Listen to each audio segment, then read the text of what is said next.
Patay na si Nino. Saan ba kayo nag-aral? Ha? Saan ka ba nag-aral? Ikaw? I'm proud to be a Tesdanian. I'm from Testa. Saka proud ako sa kanya kasi next year magiging Catholic school na siya. Ano ng pangalan? Saint Tesda. Ikaw, Marina, ano ka ba? Saan ka ba nag-aaral? Ano ba yan? Ba't hindi kayo makasagot? IS, IS pala eh. Ano ba yon? elementary school.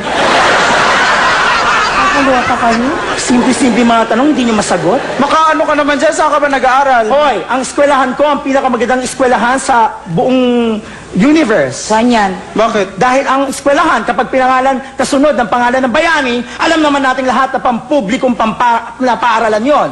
Kapag pinangalan naman sa santo, ay pribadong paaralan. Ang Hoy, pangalan kasi- ng eskwelahan ko ay mas mataas pa kaysa santo. Ano nga yun? Ano yun? AMA, Computer College. Si Lord na yon.